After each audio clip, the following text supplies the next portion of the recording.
Xo'p, bu videoda o'zbek tilida boshliqlik uchun qanaqadir ma'lumot qidiradigan, o'qiydigan, video ko'radigan boshliqlar eshitmagan kamida 3 ta ko'nikma haqida gapirib bera olayman.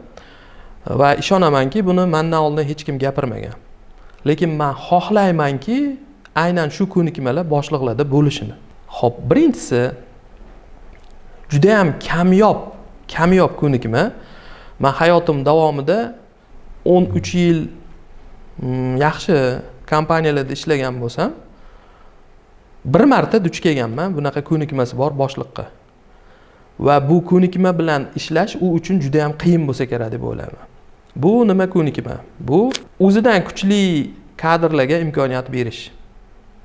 Bugungi kunda men ko'rayotgan joydagi atrofimdagi biznes egalaridagi eng katta muammo shuki, birinchidan ular o'zi va o'zinikilardan tashqari hech kimga ishona olmaydi. Birinchi muammo shu. Masalan, biznes egasini o'g'li bor va bu o'g'li deylik futbolist bo'lmoqchi yoki tish doktori bo'lmoqchi. Ya'ni kimdir bo'lmoqchi yoki uni layoqati shunga yetadi, lekin u meni biznesimni eng muhim joylarida, deylik moliyaviy tomonlari, pulli tomonlari, shu joylarda meni o'zimni odamlarim bo'lish kerak degan fikrni ustiga yotib olgan. Barcha biznes egalari, men ko'rayotganlarim xuddi shu. Ya'ni meni biznesimda faqat o'zimnikilar eng zo'r joylarda turishi kerak degan. Natijada o'g'li, jiyani, kuyovi boshqa ish qilmaydi. O'sha turgan joyiga loyiq bo'lmasa-da, o'sha joyda turadi. Bunga loyiqlar, bundan ham даже tashqaridan keladigan kadrlardan kuchlilarini ham ko'rganman, lekin aksar bizneslarda, men tashqarisidan ko'rgan bizneslarda xuddi shu muammo bor. Birinchisi, umuman olganda kuchlimi, kuchsizmi tashqaridan keladigan kadrga ishonchsizlik. Unga ishona olmaydi. Haqiqatdan ham uni hayotida juda ham ko'p case'lar bor.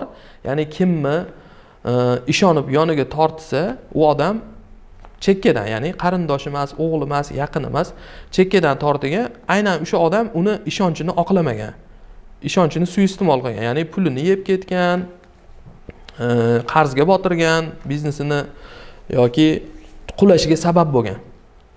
Shunaqa hodisalar ko'p bo'lgani uchun biznes egalari ko'pincha tashqaridan kadrga ishonishni xohlashmaydi. Bu birinchi sabab. Ikkinchi sabab, ko'pincha biznes egalarini egosi ustunlik qiladi va natija emas, itoat talab qilishni boshlaydi. Ya'ni unga xo'p deyishlarini xohlab qoladi.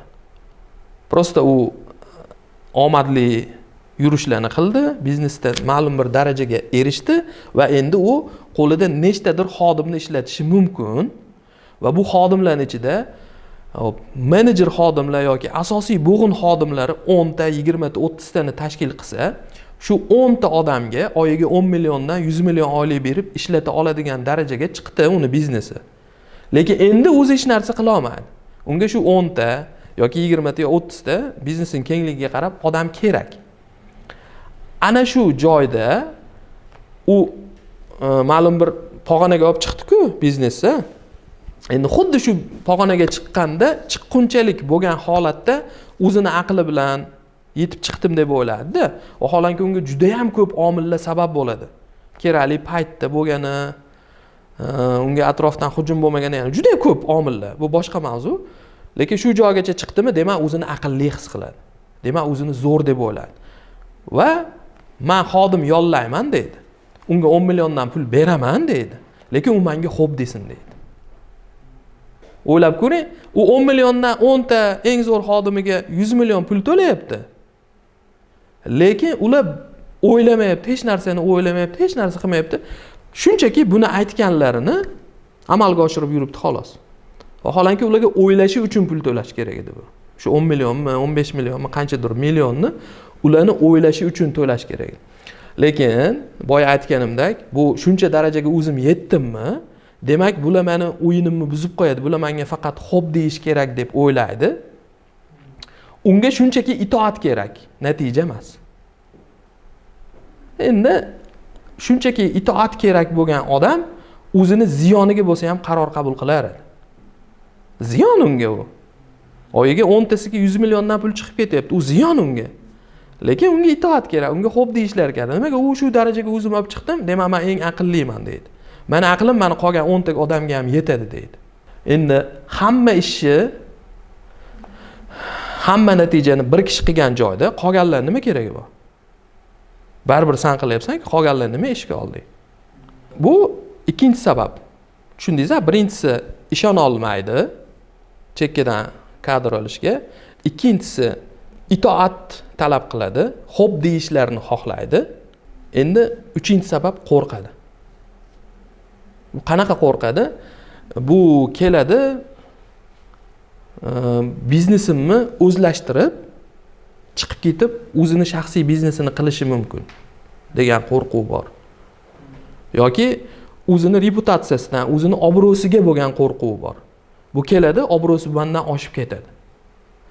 Natijada biznes egasi menman-ku, bu joyi egasi menman-ku, buni shu darajaga olib chiqqan menman-ku. Nimaga buni obro'si oshishi kerak degan fikr bo'ladi unda. Uchinchisi bu uchinchi qo'rquv ichidagi narsalardan yana bittasi bu o'zidan kuchli xodim unga aql o'rgatadi. Qiyin-a? Egoist qabul qila oladimi? Nafsingiz qabul qiladimi shuni? Qiyin-da. Tasavvur qiling, sizni xodimingiz sizni xatolaringizni ko'rsatib bersa, sizni xodimingiz siz aytgan tomonga emas, boshqa tomonda yaxshiroq natija borligini ko'pchilik ichida ta'kidlab tursa, yaxshimi bu yomonmi? Ego uchun yomon.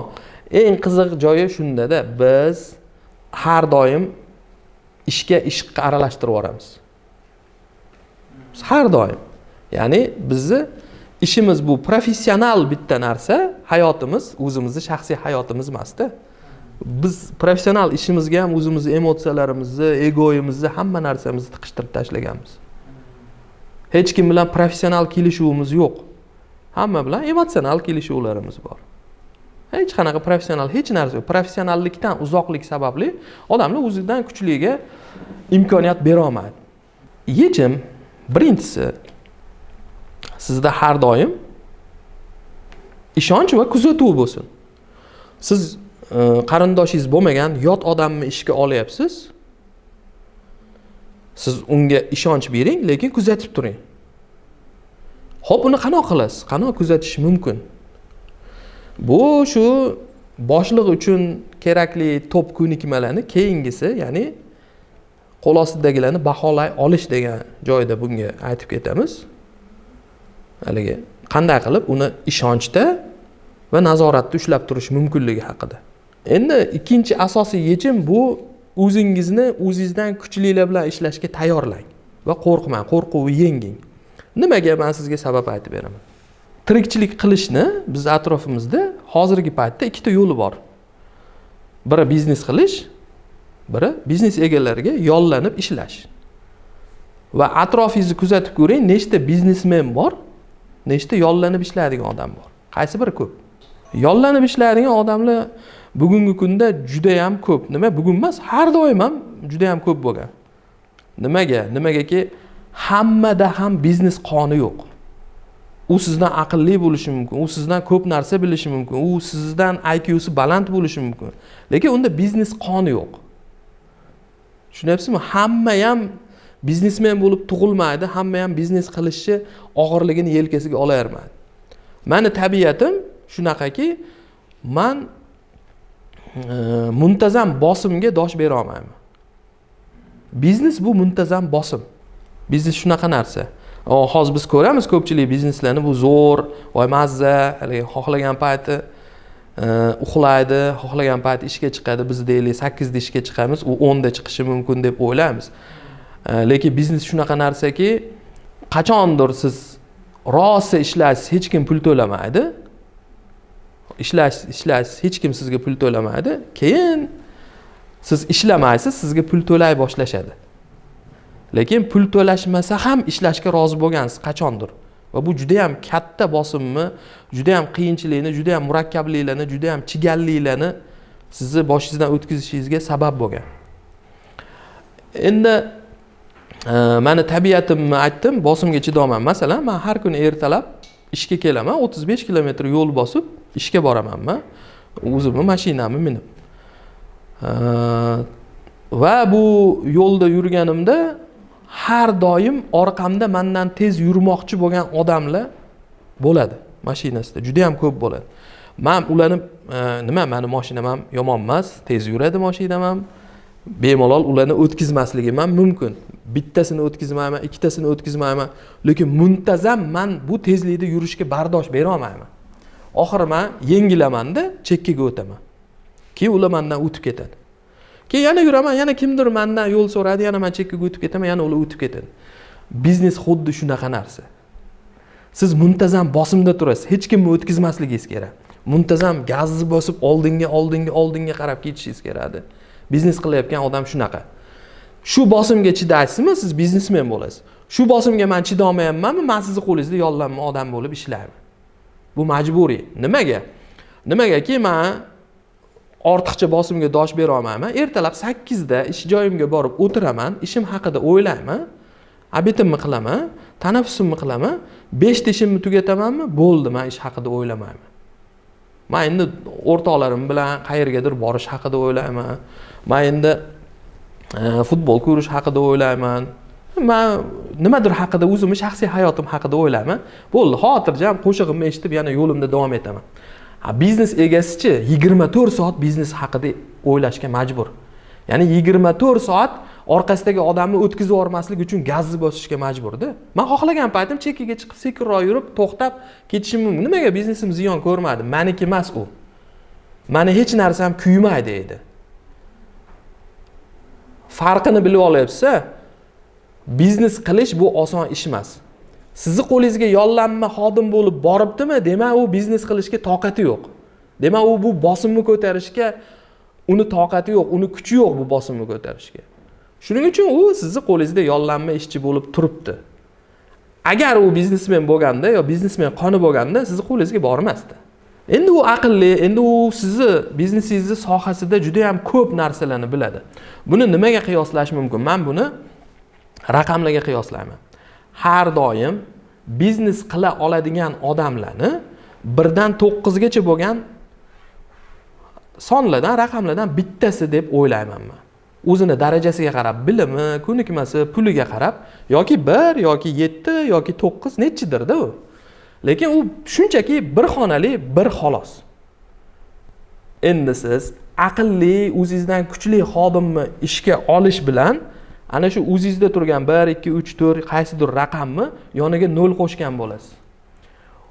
Biznes qiladigan odam bilan biznes qila olmaydigan odamning farqi shundaki, masalan, men 0 lardan iborat xodimman.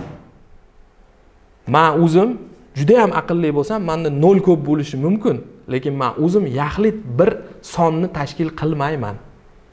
0 hech qanaqasiga hech narsa emas. Siz qo'rqmang. Biznes egasimisiz, qo'rqmang bundan.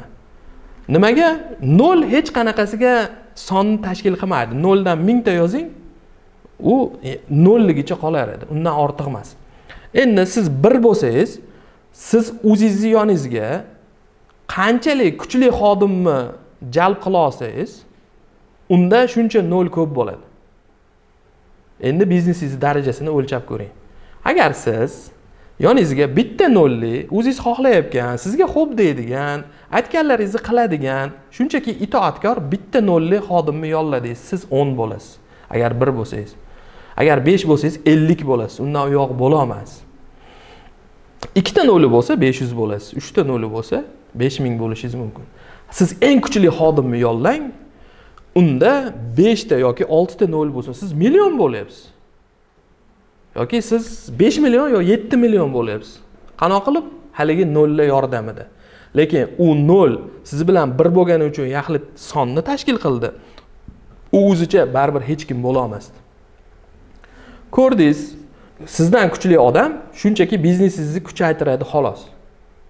O'ylab ko'ring, shunchaki biznesingiz bu 0lar yordamida kattaroq raqamga aylanadi. Endi u yoshi katta odam bo'ladigan bo'lsa, shundoq ham biznes qilmaydi, sababi boyaga aytganim, uni toqati yo'q. Yo'q, yoshroq, sizdan aqlliroq odam bo'lsa-chi, buni nima qilish kerak deb o'ylaysiz? U yosh va sizdan aqlli va u kelajakda aynan sizga raqobatchi bo'lishi mumkin. Ha, mumkin. Lekin siz qanchalik kuchli xodimlarni ishga olar ekansiz, qancha noli ko'p xodimlarni ishga olar ekansiz, siz darajangiz yuqorilab borar edi. Aynan sizni qo'lingizda ishlab turib, sizga raqobatchi bo'ladigan, biznes qilmoqchi bo'lgan yosh xodim endi sizni darajangizga yetguncha aynan siz yollagan nechtadir xodimni yollash kerak. Ya'ni kuchli xodimlarni yollash kerak. Siz qanchalik kuchli xodim yollasangiz, shunchalik balandga chiqib olgan bo'lasiz. Endi u siz mana yerda turibsiz, u noldan boshlayapti. Unga ham siznikiga o'xshagan xodimlar kerak va siz bosib o'tgan yillar, siz bosib o'tgan kunlar kerak bo'ladi. U paytda siz bu xodimdan ko'ra ko'proq noli bor xodimni ishga yollaysiz va siz yana ko'tarilishda davom etasiz. Va har doim sizga kuchli xodim yollash faqat va faqat foyda keltiradi. To'g'ri, egoingizga, nafsingizga ozgina og'irlik bo'lishi mumkin, lekin sizga itoat kerakmi, natijami? Tanlab oling, ajratib oling. Agar sizga natija kerak bo'ladigan bo'lsa, qo'rqmasdan kuchli xodimlarni ishga yollashingiz mumkin. Bu videolarimiz menga bitta narsa, hayotim davomida duch kelganim bitta muammoga yechim bo'ladigandan tuyulyapti-da. Ya'ni shuni kimdir ko'rib, o'ziga singdirsa, shu muammoga yechim bo'ladi. Ya'ni hamma biznes egasi bugungi kunda u internetga kiradi, kimlardir ko'radi, tizim, yana shunga o'xshagan narsalar haqida eshitgan va xohlaydi biznesida kuchli tizim bo'lishini, mukammal tizim bo'lishini yoki biznesidagi biznes doktorlar borki, biznesidagi muammolarni aniqlab davolab beradi yoki muammolarga tizim qo'yib beradi. Shunaqa narsalarni juda ham ko'pchilik, deyarli hamma biznes egasi xohlaydi. Va kim tizimlashtirmoqchi bo'lsa, kim uni biznesini davolamoqchi bo'lsa, hammasida deyarli bir xil shablon, bir xil yo'l bilan yuradi. Hech kim o'ylab ko'rmaydiki, balki o'ylab ko'rgandir. Muammo biznesda emas, biznes egasidaligini. Virus kimda o'zi? Virus qayda?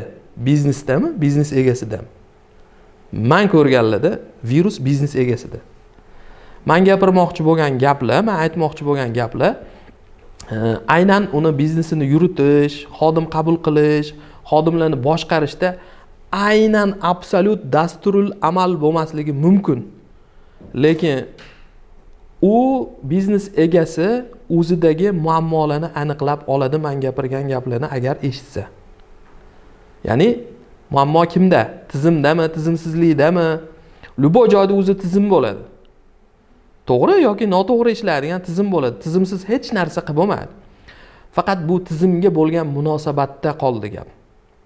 Yaxshi tizimni любой kishi qo'yib berishi mumkin. Masalan, pulingiz bo'lsa, siz Amerikadan bitta tizimlashtiruvchi odamni olib kelib ham qildirishingiz mumkin. O'zbekistonning o'zida ham tiqilib yotibdi. Lekin muammo unda emasda, virus unda emasda, virus mana bu yerda. Ya'ni biznes egasini qalbida, egosida, nafsida. Siz kechaga aytganimda hamma narsa qog'ozda qolib ketishini xohlamasangiz, o'zingiz o'zgarishingiz kerak-da. Bizda hamma narsa qog'ozda qolib ketadi va bu qog'ozga ko'p pul to'lanadi. Men shunga achinaman. Deylik, Namangandagi bitta biznesga Toshkentdan bitta biznes tizimlashtiruvchi odam boradi. Va u bir dunyo qog'oz yozadi. Bir dunyo qog'ozlarni yozib tashlaydi. Buni bundoq qilish kerak, buni bundoq qilish kerak, mana uni bundoq qilish kerak, mana birinchi qiladigan o'sha hali hierarxiya tuzadi, kim kimga bo'ysunadi, nimadir. Lekin biznes egasini yoki boshqaruvchini qalbida nima? Mumkin u xohlamas meni kimgadir bo'ysunishimni. Mumkin u xohlamas men kimgadir bo'ysunishimni xohlar. Vot, mana videolarim, men gapirayotgan gaplar aynan shu narsalarga davo bo'lishini yoki hech bo'lmaganda biznes egasi muammo qayerda ekanligini ko'rishi va tan olishini xohlayman. Mani videolarim sabab. Ko'rsin? Ha, muammo meni tizimimda emas, meni qalbimda ekan. Virus biznesimda emas yoki kompaniyada emas, menda ekan. Men o'zimni to'g'rilasam, men tizimga tayyor bo'lsam, keyin tizimlashtiraman desin. Shunchaki kimgadir pulni uvol qilib berib yubormasin. Tizimga, biznes davolovchiga shunchaki pulni uvol qilib berib yubormasin. Biz tizim deymiz, avval tizimga o'zimiz tayyor bo'lishimiz kerak. Shu bu biznes egasini qalbini davolovchi videolar, qalbini davolovchi ma'lumotlar desa ham bo'lar edi. Aynan shular haqida ko'proq gapiramiz. Ya'ni biz gapirayotgan gaplar aylanib ham, o'rgilib ham shaxsiyatga borib taqalib qolar edi. Biz umumiy gaplarni balki keyinchalik gapirishimiz mumkindir, lekin eng avvaldan boshlamoqchimiz. Qalbdan boshlamoqchimiz. Ya'ni hamma narsani boshi ixlos-ku. Shu ixlosni to'g'rilashdan boshlamoqchimiz. Keyin qolgani sekin-sekin to'g'rilanar edi. Biz masalan buni nimaga o'xshatsa bo'ladi? Siz pulingiz bor, uyingizga trenajyor sotib olasiz, deylik, velosiped sotib olasiz, joyida turib yuradigan. Lekin xohishingiz yo'q unga, uni minishga. Siz pulingiz bor, velosiped sotib oldingiz, lekin xohishingiz yo'q. Men masalan yaqinda velosiped, o'sha joyida turadigan velosiped sotib oldim. Uyda turibdi. Bir marta men mindim, o'g'illarim mindi 2 marta, 3 marta. Bugungi kunda u kir yoyadigan uskunani o'rnini bosyapti hozir. Unga yoki kirlarni yoyib qo'yish yoki iligicha 5 yilga hozir. U turibdi. Biznes tizimlashtirish ham xuddi shunaqa narsada. Agar sizda xohish bo'lmasa, ichingizdan bo'lmasa, siz hamma narsani sotib olasiz, trenajyorlarni sotib olasiz, lekin shug'ullanmaysiz. Bu sizga yordam beradimi? Bermadi. Yaqinda yozgandim, rejalar bilan hech qayerga borib bo'lmaydi. Amal bilan boriladi. Bizda hammada reja ko'p, amal kam. Shu amalni o'zgartirishga, ya'ni islohni chuqurroqdan boshlashga harakat qilmoqchiman. Siz boshqaruvchimisiz, qanday qilib yaxshi boshqarishni o'rganish uchun avval o'zingizni o'rganing. O'zingiz va biznesingiz o'rtasidagi munosabatni o'rganib chiqing. O'rganib chiqmoqchimisiz? Savollaringizga javob topmoqchimisiz? Men videolarimni ko'ring. Boshliqlar uchun men ularda bo'lishini xohlaydigan ikkinchi ko'nikma. Darsimiz boshida aytib o'tmoqchimanki, bu videolar dars emas. Bu videolar shunchaki siz bilan meni o'rtamizdagi samimiy suhbat. Bundan o'zingiz xohlagancha ma'lumot olishingiz yoki shunchaki tinglab, ha rahmat yoki ha men bularni bilardim deb qo'yishingiz ham mumkin. Bular dars emas, mutlaqo. Shunchaki dars deb ataymiz. Xo'p, ikkinchi ko'nikma bu ham kamdan kam boshliqlarda, biznes egalarida bor narsa. Bu qo'l ostidagi xodimlarni ishini baholay olish. Va buni ost ko'nikmasi xodimlarni inson sifatida baholay olish. Birinchisi xodimlarning ishini baholay olish va o'sha xodimlar kimdir? Bekzod, Otabek, Rustam degan xodimlarni inson sifatida baholay olish.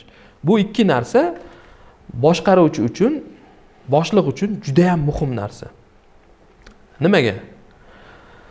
Chunki men yaxshi ko'radigan bitta zo'r gap bor. Sizni qoidalaringizga amal qilinmayotgan joyda kimdir qoidalari bilan o'ynalayotgan bo'ladi. Oldinroq aytganimdek, hamma narsada tizim bor, faqat u yo to'g'ri yo noto'g'ri bo'lishi mumkin. Demak, siz ish qilyapsiz, nimadir ishlab chiqaryapsiz, sotyapsiz, xizmat ko'rsatyapsiz, qandaydir biznes qilyapsiz-da va bu yerda albatta tizim va qoidalar bor. Lekin u qoidalar kimiki?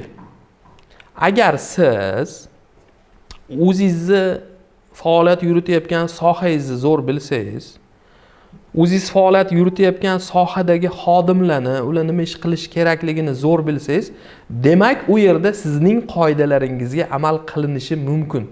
Ehtimoli yuqori. Nimaga? Demakki siz u sohani bilasiz, u sohani mutaxassislarini yaxshi bilasiz. Agar siz o'zingiz faoliyat yuritayotgan sohani bilmasangiz yoki kamroq bilsangiz va u yerdagi xodim mutaxassislar haqida yoki ularning ishi haqida baholay olmaydigan darajada bo'lsangiz, demak u yerda sizni emas, kimdir qoidalar asosida o'ynalyapti. biznesingizda faqat sizni qoidalaringiz asosida o'ynashlarini xohlaysizmi? Demak, siz u sohada odamlarni, xodimlarni baholay oladigan darajada bilimga ega bo'ling. To'xtamay o'qing, o'rganing, harakat qiling. Nimaga? Buni eng katta yomon jihatini men sizga aytib berdim. Siz u yerda kim bo'lishingizdan qat'iy nazar birovi qoidalari bilan o'ynayotgan bo'lasiz. Bu degani mutlaqo hamma mutaxassisdan zo'r bo'lib o'rganing degani emas. Hamma ishning o'zining yo'nalishi bor. Masalan, moliyachi bor, texnolog, yana bir dunyo odam bor. Siz hammasi bo'la olmaysiz, mutlaq hammasi bo'la olmaysiz, lekin eng kamida ularni ishini baholay oladigan darajada sizda bilim va ko'nikmalar bo'lishi kerak.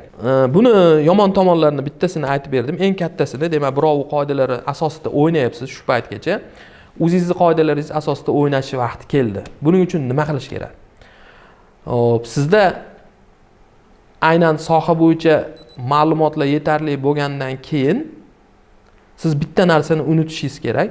Xodimlar yuzasidan ismlarni hammasini unutishingiz kerak. Siz lavozimlarni eslab qolishingiz kerak. Lavozimlarni eslab qolish uchun siz to'g'ri bo'limlarni tashkil qila oladigan bo'lishingiz kerak. Ya'ni sizda bitta ish bor va bu ish turli bo'limlar yordamida yaxshi natija olib keladi, effektiv natija olib keladi. Bo'limga bo'lish uchun esa sohaviy bilim kerak sizga.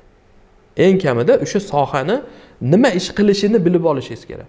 Masalan, odamlar hozir balandparvoz gaplarga ishqiboz. HR, yana supply manager, event manager degan lavozimlarni tashkil qilib qo'ygan, lekin ular nima ish qilishini bilmaydi. Nima ish qilishini bilmaydi.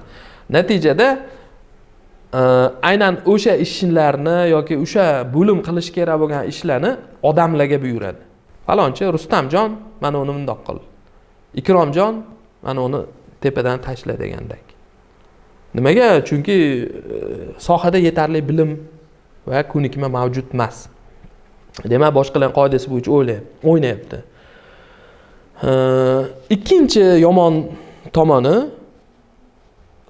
siz ismlarni eslab qolar ekansiz, yuklamalarni aynan sizga ko'proq xo'p degan odamga bera boshlaysiz. Nimaga? Siz natijani baholay olmayapsiz-da. Birinchisi, birov qoidalari bo'yicha o'ynayapsiz, ikkinchisi natijani baholay olmayapsiz. Endi natijani baholay olmagan joyingizda nima qilasiz? Ko'proq sizga o'zini yaqin tutgan, sizga doim xo'p deydigan, ha bajaramiz, bo'ldi, bundoq qilib qo'ydim, bundoq qilib qo'ydim deb gapiradigan, endi qo'polroq bo'lsa-da, maddohlarga suyanib qolasiz. Haqiqiy mutaxassislarga emas. Nimaga? Nimagaki siz ularning ishini baholay olmaysizda.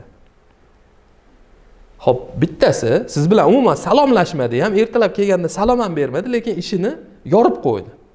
Zo'r bajardi.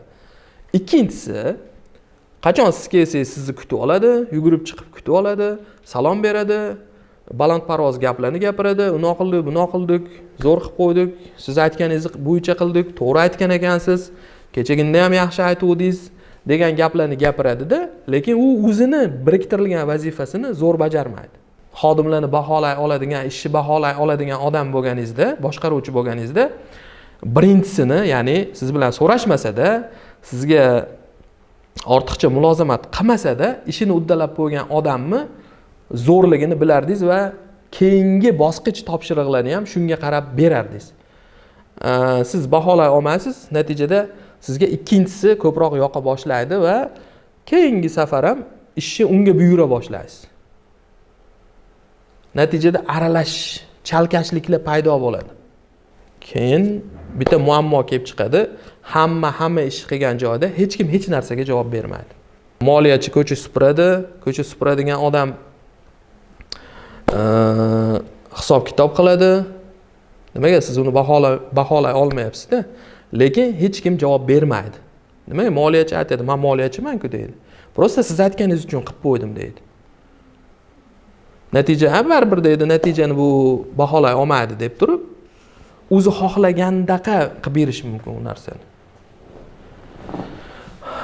Ikkinchi muammoni ko'rib chiqdik va jiddiy muammo bunisi ham. Birinchisi ham jiddiy edi, ikkinchisi ham o'ta jiddiy muammo.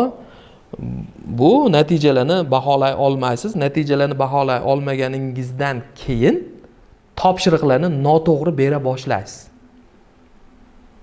O'zi biz Namanganga bormoqchi edik, Toshkentdan turib. Lekin o'sha bitta bizni zo'r xodimimiz sababli Samarqand tomonga ketib qoldik. Zo'r yurdik, lekin tez yurdik. Ancha yo'l yurib bo'ldi. Endi kechqurunga borib, siz bilmaysiz-ku Namangan qaysi tomonda, Samarqand qaysi tomonda. Baholo olmaysiz-ku, siz tushunchangiz yo'q. Ha, mana u bilan zo'r ketar ekanmiz deysizda, ertasiga ham aytasiz, "Falonchixon, gazni bosing, tezroq yuring." Kecha boshlangan xato bugun davom etadi. Qachonki siz aynan shuni noto'g'riligini bilgunizcha ketaveramiz biz ziyonga. Qayergadir qarab ketaveramiz. Bir kun Samarqanddan chiqib qolganimizda bilarsiz yoki yarim yo'lda kimdir sizga yaxshi xodimingiz aytib qo'yishi mumkin. Qachon bilasiz, keyin to'xtaysiz. Demak, bilganingizda edi, qayoqqa qarab ketish kerakligini boshidayoq to'xtatardingiz. Yo'q, mana Namanganga tortayotganga men ko'proq ish buyuraman derdingiz. Ikkinchi katta muammoni tushundingiz-a? Xalqimizda bitta gap bor. Ota kasbini qilmagan odamda baraka bo'lmaydi degan yoki ota kasbingni qilmaguningcha boy bo'la olmaysan degan gap bor. Xo'p, bu gap tagida nima bor? Bu dunyo sabablar ustiga qurilgan dunyo. Hech qanaqa haligi sehrli nimadir yo'q-da. Prosta ota kasbini qilganingiz uchun baraka bo'lib ketadi yoki boy bo'lib ketasiz degani emas. Nima bor buni tagida, bilasizmi? Buni tagida ota kasbi bu nima? Ota kasbi bu sizga eng yaqin kasb. Siz 3 yosh yo 2 yosh yoki 5 yoshligingizdan beri bu haqida eshitasiz. Sizda aynan shu kasb bo'yicha yoki shu soha bo'yicha juda ham ko'p bilimlar bor, juda ham ko'p terminlarni eshitgansiz, juda ham ko'p aloqalar bor, juda ham ko'p kontakt bor. Shuning uchun sizdagi eng katta baza bu ota kasbida. Asli tagini surishtirib kelsa. Nimaga? Siz hali pul to'lab o'qitilmagan, qayergadir olib borib yoki qo'lingizdan yetalab kursga olib borilmagan, shunchaki siz ovqatlanish jarayonida ham bu kasb ichida yashayapsiz. Bu kasb haqida gapirilyapti, bu kasb haqida, bu soha haqida kim bilandir telefonda gaplashilyapti yoki telefonni, otangizning telefonini kontaktida palonchi savdogar, palonchi bunaqa degan kontaktlar turibdi. U odamlar haqida sizda tasavvur va tushunchalar ko'payapti-da. Shuning uchun aynan shu sabab tufayli ota kasbida baraka bor deyiladi. Endi bu degani mutlaq hamma ota kasbini qilsin degani emas, lekin endi buni mavzuyimizga bog'liq joyini olib kelaman. Demak, siz bilgan sohangizda baraka ko'proq. Bilgan sohangizda uzoqroqqa bora olasiz. Bilgan sohangizda xodimlarni to'g'ri boshqara olasiz. Bilgan sohangizda xodimlardan to'g'ri natija talab qila olasiz. Aynan bilgan sohangizda topshiriqlarni to'g'ri belgilay olasiz. Aynan bilgan sohangizda ismlarga emas, lavozimlarga suyana olasiz. Tushundingiz-a? Ota kasbidagi baraka bilan buni qanaqa bog'liqligini. Demak, siz eng ko'p biladigan sohangizda biznes qilishingiz kerak, birinchisi. Mabodo siz qaysidir biznesda o'sha ulush ko'proqligini bildingiz, qaysidir biznesda bozor bo'shligini bildingiz, o'sha tomonga o'zingizni urdingizmi? Urushdan oldin yo urush davomida, shu biznesni boshlashdan oldin yoki boshlash davomida bu haqida juda ham ko'p o'qing. Terminlar sizga yod bo'lsin. Bu biznesni eng zo'rlari kim? Atrofingizda va butun dunyoda. Bu biznesda kimlar nima xatolarga yo'l qo'ygan? Avval qaysi ko'chalarga kirilgan, qaysilarga kirilmagan, qaysidan yurilgan, qaysidan yurilmagan. Shular haqida ko'proq o'rganing, terminlarni o'rganing. Qancha ko'p bilsangiz, boyaga aytganimdek, shuncha ko'p boshqaruvchi bo'lasiz. Qancha kam bilsangiz, u yerda sizning qoidalaringiz emas, boshqalarning qoidalari bo'yicha o'ynalayotgan bo'ladi. Eng qizig'i, bu qoidani belgilab beradigan odam insofli, vijdonli va sohani mutaxassisi bo'lsa, xo'p, sizning biznesingiz yaxshi ketyapti. Siz Samarqandga emas, Namanganga qarab ketyapsiz. Unaqa bo'lmasa-chi, nima qilasiz? Bu birinchisi. Ikkinchisi, har doim hamma yaxshi odam. Har doim hamma yaxshi odam. Meni cho'ntagimda pulim bor ekan, qornim to'q ekan, ehtiyojlarimni qondirayotgan ekanman. Men yo'limdan pul chiqib qolsa, men buni egasi kim deb olib borib beraman. Halol odamman, zo'r odamman. Hamma shunaqa. Kunlardan bir kun o'sha pulga ehtiyojim bo'lsa-chi, bunda endi insof bersin hammamizga. Bunda lekin hech kim o'ziga garantiya bera olmaydiki, bu pulni olmayman deb. Sizni ham xuddi shunaqa xodimlaringizni nazoratda ularga ishonch berib, lekin nazoratda ushlab turish uchun bilimingiz yo'q ekanmi? Kunlardan bir kuni ular ehtiyoji sababli sizga yoki moddiy jihatdan xiyonat qilib qo'yishi mumkin. Shuning uchun yaxshi boshqaruvchi, yaxshi boshliqda albatta sohaviy bilim bo'lishi va o'z ishini, o'zini xodimlarini baholay olishi kerak. Bu juda ham muhim. Uchinchi ko'nikma, buni shartli ravishda biz va'da bermaslik ko'nikmasi deb atadik. Va'da berish deganda endi hamma va'da beradi va unga amal qiladi ko'pchilik. O'shaning uchun biz buni va'da bermaslik ko'nikmasi deb atadik. Nimaga? Bu hayot shunaqaki, hamma har doim sotish umidida yuradi. Lekin har doim uning xaridori yo'q deb o'ylaydi. Ya'ni hammani nimadir mahsuloti bor va uni sotish kerak. Masalan, siz rahbarmisiz? Sizni og'riqli nuqtangiz bor, qaysidir bo'g'inda sizga malakali mutaxassislar, kadrlar kerak. Lekin siz o'ylaysiz, unaqa odam yo'q deb o'ylaysiz. Yoki bo'lsa ham juda oz deb o'ylaysiz. Yoki bo'lsa ham men bilan ishlamaydi deb o'ylaysiz. Ozligi sababli ko'p, unga talab ko'p bo'lgani uchun u juda ham ko'p narsa xohlaydi deb o'ylaysiz. Yoki aksincha, siz xodimmisiz? Men shuncha narsani bilaman, lekin meni qadrimga yetishmaydi deb o'ylaysiz. Yoki aynan men o'zimni ko'rsatadigan ish yo'q deb o'ylaysiz. Yoki aynan men o'zimni ko'rsatsam bunga yetarli pul to'laydigan kompaniyalar yo'q, bunga yetarli pul to'lashga tayyor turgan kompaniyalar yo'q deb o'ylaysiz. Adashasiz. Har ikki holatda ham adashasiz. Har doim sizni molingizga xaridor bor. Har doim sizni og'riqlaringizga malham bo'luvchi odam bor. Faqat qidirishni bilmaysiz.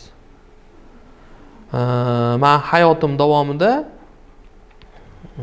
o'zim duch kelgan muammolarni yechish uchun bitta qoida o'ylab topganman. Ya'ni bir paytlar 2016-yildan oldin qishda qurilish bo'lmasdi. Bunaqa katta miqyosda qurilish bo'lmasdi. 2016-yildan keyin hozirgi kunda mana nechta dom qurilyapti, nimadirlar qurilyapti-ku. Biz 2016-yildan oldin ham neft sohasida ishlardik va qish faslida dizel yoqilg'isiga xaridor juda ham kamayib ketadi. Nimaga? Dizel yoqilg'isi bilan ishlaydigan texnikalar qishda ishlamasdi. Dehqonchilik ham to'xtagan, qurilish ham to'xtagan. Talab yo'q dizel yoqilg'isiga. Lekin meni tirikchiligim dizel yoqilg'isini sotish orqasidan. Hamma ohvoh qilardi, mana atrofimdagi hamma ohvoh qilardi. Nimaga? Sotuv yo'q, nol sotuv. Men o'ylab o'tirardim. Hozir menda shu sotish uchun dizel yoqilg'isi bor va men bunga xaridor qidiryapman. Qayerdadir kimgadir dizel yoqilg'isi kerak va u dizel yoqilg'isini qidiryapti degan qoida o'ylab topganman o'zimga. Keyin telefonimni kontaktga kirib, dizel bilan yuradigan mashinalarni qanaqasini saqlagan bo'lsam, hammasini masalan ekskavatorchi, buldozerchi, ya'ni nimadirchi deb saqlanib qilib qo'yganman. Hammasini ochib bir boshdan telefon qilishni boshlaganman. Natijada hech kim sota olmaganda ham men sotganman. Absolut nol holatda ham men sotishni davom ettirganman. Va har doim menda o'zi keyinchalik ham xaridordan muammo bo'lmagan. Qachon muammo bo'lsa, shu qoida asosida shuni qidirardim, chiqardi. Siz ham shu birinchi navbatda mavzuga uzoqdan kelyapman. Birinchi navbatda shu narsani o'zingizga qoida qilib oling. Ya'ni siz muhtoj bo'lib turgan, sizni og'rig'ingizga malham bo'ladigan odam qayerdadir bor va u sizni kutib turibdi. Shunchaki siz uni topishni bilmayapsiz yoki topa olmayapsiz xolos. Siz zo'r xodimmisiz, sizni qadringizga yetadigan, sizni bilimingizga yarasha, ko'nikmangizga yarasha pul beradigan kompaniya bor va u qayerdadir sizni qidirib turibdi. Siz shunchaki topa olmayapsiz xolos uni. Siz ish beruvchimisiz? Siz xohlagandaqa haqiqiy zo'r xodim, talabga javob beradigan, siz qo'ygan barcha kriteriyalardan o'tadigan xodim qayerdadir turibdi, lekin siz uni topa olmayapsiz xolos. Buni nimaga gapiryapman? Siz ana shunday qoida bilan, aniq ishonch bilan, ha, men qidirayotgan odam qayerdadir bor va u meni qidiryapti degan ishonch bilan harakatga kirishsangiz, aynan o'sha odamni topgan paytingiz siz ortiqcha euforiyaga berilmaysiz. Voy, mana men bu odamni topib oldim. Endi buni men mahkam ushlashim kerak. Nima desa qilib berishim kerak. Bunga kattaroq va'dalar berishim kerak. Shtobe men bilan qolsin degan.